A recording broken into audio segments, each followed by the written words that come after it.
Hello, Pacho. Let's read the question.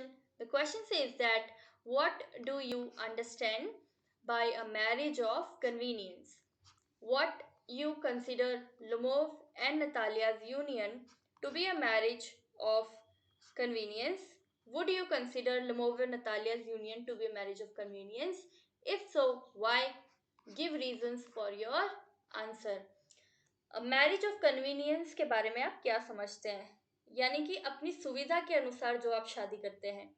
क्या आप Lomov और नतालिया का जो यूनियन होने वाला है, यूनियन यानी आपस में वो जुड़ने वाले हैं, शादी होने वाली है, तो क्या उनकी शादी एक मैरिज ऑफ कन्वीनियंस है? और अगर है तो क्यों है? अपने आंसर का कारण बताइए। Let's understand the key concept. A marriage of convenience, अपनी सुविधा के हिसाब से शादी करना। A marriage of convenience is the one when some specific purpose is planned to be gained through matrimonial alliance. Marriage of convenience उसे कहते हैं जब आप किसी स्पेसिफिक पर्पस को पूरा करने के लिए एक मैट्रिमोनियल अलायंस में आते हैं, यानी शादी के बंधन में आप बनते हैं किसी पर्पस को पूरा करने के लिए। It could be a financial or a political motive, and such a marriage does not involve two loving partners.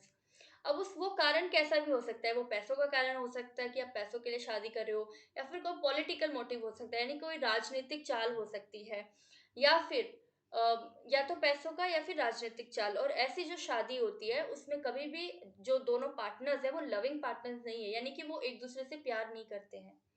Lumov and Natalia too are on the verge of getting into such a relationship. Lumov और Natalia भी ऐसी, verge का मतलब क्या होता है, जब आप बॉर्डर पे खड़े होते हो, एज पे जब आप होते हो, तो वो भी अब ऐसी ऐसे ही एक रिश्ते में अब वो बनने वाले हैं, यानी कि बिल्कुल बॉर्डर पे खड़े हैं ऐसे रिश्ते में बनने के लिए। When Lamov realizes that at the age of 35 it was unlikely for him to get a bride of his choice, he decides to propose to Natalia. लुमोव को ये रियलाइज हो जाता है कि अब वो 35 साल का हो गया है और उसको अब अपनी पसंद की दुल्हन नहीं मिलेगी, इसलिए वो ये डिसाइड करता है कि मैं अब नतालिया को प्रपोज कर देता हूँ।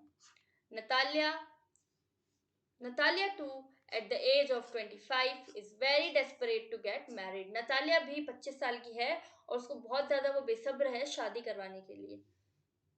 Hence, she overlooks the fact that Lemov has a frail health and she just wants this man to propose to her at any cost. इसलिए नतालिया ये चीज नजरअंदाज कर जाती है कि लुमोव की तबीयत ठीक नहीं रहती है। फ्रेल का मतलब वीक, उसकी वीक हेल्थ है, और वो बस ये चाहती कि ये इंसान किसी भी तरह से मुझे प्रपोज बस कर दे। Hence, this union is nothing but a marriage of convenience. इसलिए ये जो यूनियन है, जो उनका मिलन हो रहा है, ये सिर्फ और सिर्फ एक मैरिज ऑफ कन्वीनियंस ही है। Hope you understood the question well. Best of luck. Thank you so much.